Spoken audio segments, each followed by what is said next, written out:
Hello guys, welcome back to my channel daily life blog. আমি পায়েল তোমাদের সঙ্গে। তো আজ লক্ষ্মী পুজোর পাক দেওয়া হচ্ছে বাড়িতে। সকাল সকাল আমি, আমার মা মানে শাশুড়ি মা স্নান করে দুজনেই একসঙ্গে পাক দিতে বসে গেছি।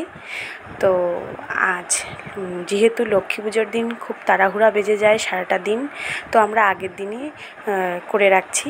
তোমরা কে কে আগের দিন করো আমাকে কমেন্টে প্লিজ বলো।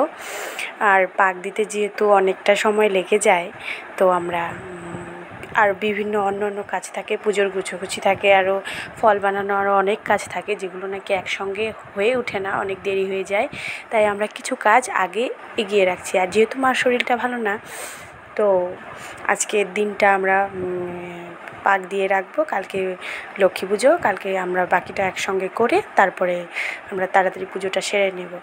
তো এই যে আজকে হচ্ছে আমাদের নারকেলের নাড়ু, তারপর চাল ভাজার নাড়ু, তারপর চিড়ের মোয়া, তারপর ঢ্যাপের মোয়া, তারপর হচ্ছে উপড়া, খইয়ের উপড়া, আরও তার সঙ্গে আছে তিলের নাড়ু।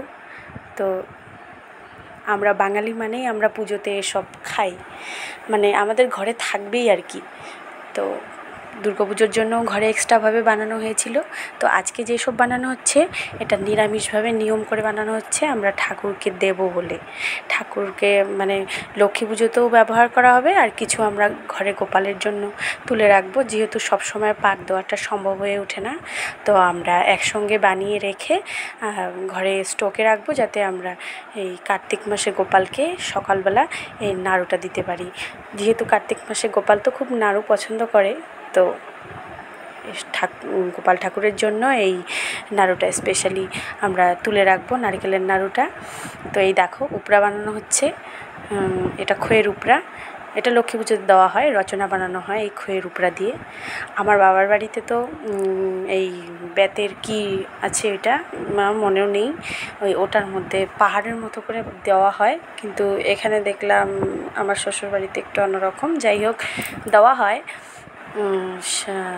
আমাদের নিয়মটা একটু আলাদা, আর আমার শ্বশুরবাড়ির নিয়মটা একটু আলাদা। তো নিয়ম আলাদা হলে একটু অসুবিধাও হয়। তো এই ছিল আজকের কাজ। দেখো কেমন লাগলো আমাকে কমেন্টে বলো।